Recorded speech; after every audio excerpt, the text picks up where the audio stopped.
Everybody's asking and kind of pontificating right now what exactly is going to happen during this upcoming and first ever crypto summit, which is happening at the White House in a very, very official capacity. This is taking place tomorrow, March 7th. Of course, it's a pretty highly anticipated day in the crypto sphere, certainly.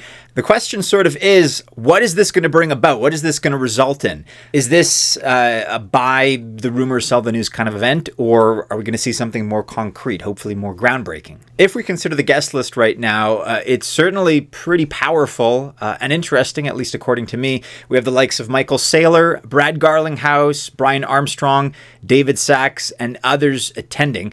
And U.S. Commerce Secretary Howard Lutnick mentioned the strategic Bitcoin reserve. He's been talking about that. And so now we kind of have the pendulum, which is swinging away again, away from a strategic crypto reserve. However, other crypto tokens are going to be treated positively, but we'll see how differently from Bitcoin. A lot remains to be seen, ultimately. And in this video, we're going to take a look at how you can anticipate some of the upcoming trends, how you can get ahead of some of the projects that are going to be really swelling in popularity. And most importantly, we're going to be analyzing the smart money, their actions, their behaviors, their patterns, and really dive into what they have been buying in terms of altcoins in anticipation for this March 7th White House Crypto Summit.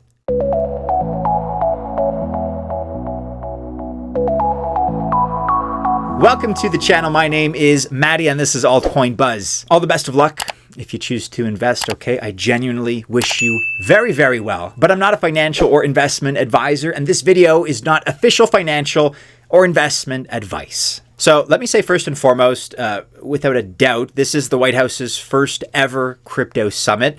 And just kind of based on the novelty and the entourage here, this promises to be a pretty big thing. It remains to be seen whether or not we're building it up too much, but it's going to be significant, I feel, in one way or another.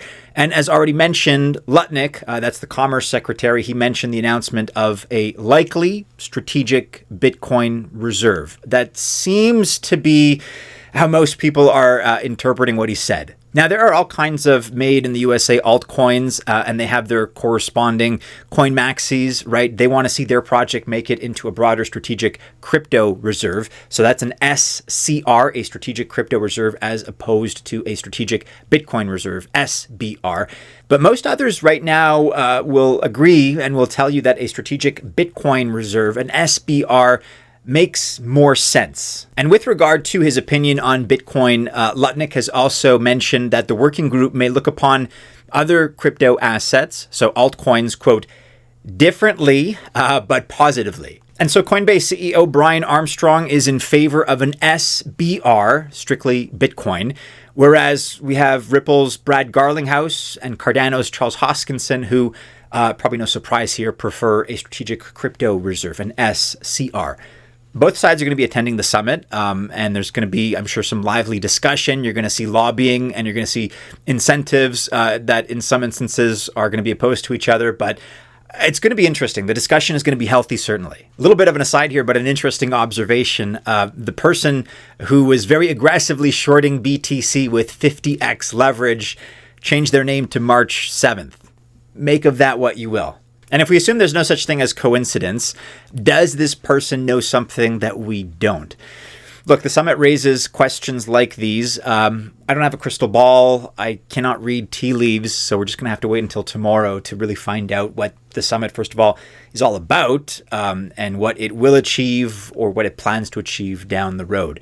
The way the Trump government is moving along with crypto, though, I do expect personally a positive outcome in one form or another. And on that note of moderated optimism, let's consider now what the whales are currently accumulating in anticipation for this really big day and this really big event. The first project that they are gobbling up aggressively is an RWA coin. That's the real world assets space.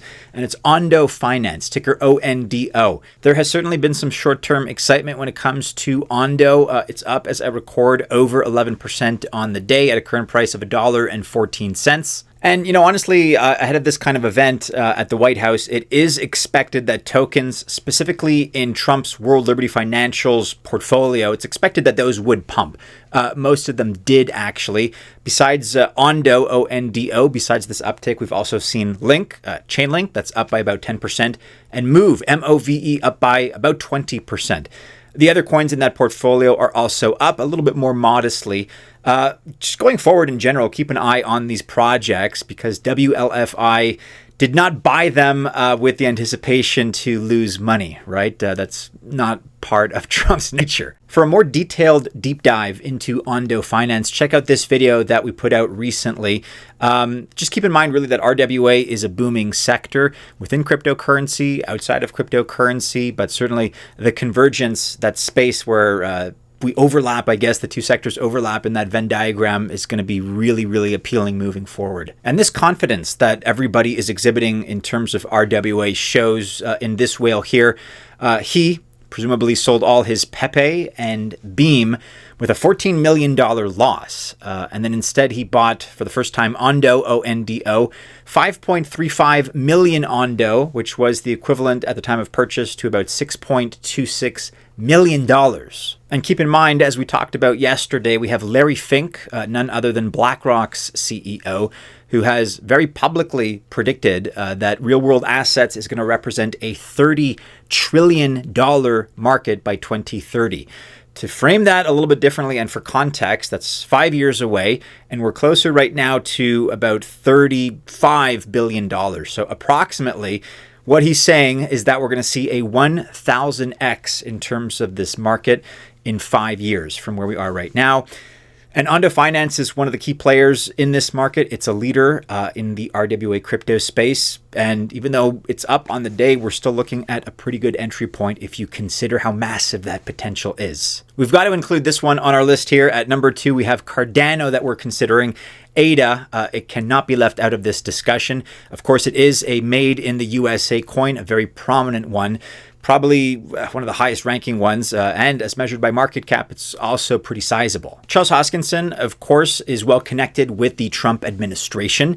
However, he just stated publicly that he's not been invited for tomorrow's summit at the White House on March 7th, which is very surprising. I imagined him to be there. I think we all imagined him to be there with the rest of those individuals. Either way, whales are still buying ADA. During the pump phase of the recent pump and dump action around Sunday and Monday, ADA actually fared best. It pumped 60%, and it's still up about 40% over the last 7 days. Some altcoins experienced that pump, and then they came down to, in the dump, that is to say, they came down to levels lower than they were at before the pump. It's not the case for ADA, at least. And also, it seems like whales are stacking this one, especially. I say that because no fewer than 5 million ADA have been withdrawn from various exchanges. This is a metric that indicates whales prefer to have their ADA in their own wallets rather than leave it on an exchange where it can be traded, it can be sold for liquidity if needed. The fact that this is being stored in a relatively more permanent sense shows confidence. We also have other whales that bought 420 million ADA over the last 24 hours. That represents a good $400 million. ADA trading volume has also hit all-time highs. This is a strong sign that the current ADA market is doing well. It's in good health. ADA trading volume is now better than during the all-time high momentum when its token price was at $3.10. So we don't have an all-time high in terms of price, but trading volume has, in fact, hit an all-time high, surpassing where it was over 3 years ago. ADA is down a little bit on the day, but it's under $1 right now, under 94 cents as I record.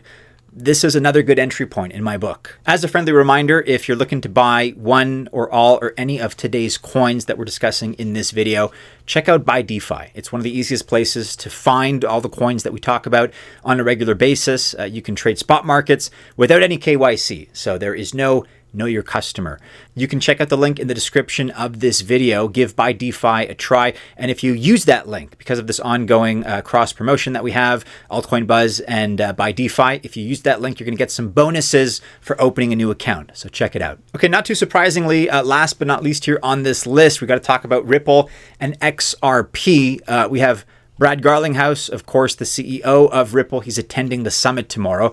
He's also in favor, not too surprisingly, of a strategic crypto reserve. He's been lobbying, I think, arguably more than anybody else, very, very aggressively for this for several months now. In terms of made in the USA altcoins and coins, XRP leads the charge here.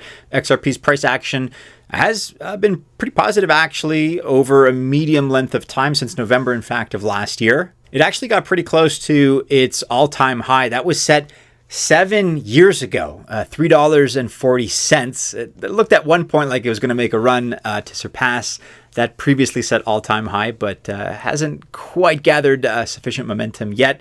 Right now, the current price of XRP sits at $2.61. That's up 6% on the day, so about 40-ish% away from that all-time high. Like Cardano, whales have been loading up significantly on XRP. In the last 24 hours, these big players out there, they've scooped up 1 billion XRP.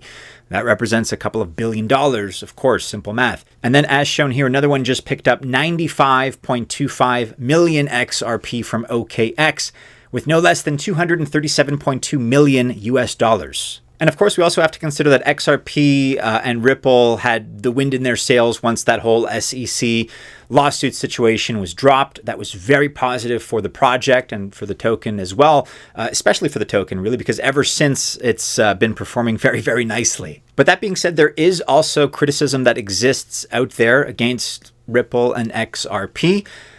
I'm not going to deny that, but XRP is still in the driver's seat right now. It's a net positive. It's going to see more positive price action, and it's really lined up in terms of its leadership, in terms of its positioning right now to do really well. So again, I can't predict what's going to happen tomorrow, but these are kind of the projects in the spotlight. They're getting the attention right now, and deservedly so. Let's stay tuned. Let me know what you think about the whole White House Crypto Summit in the comments below. You can also join the discussion on Discord and on X. Check the description for those links.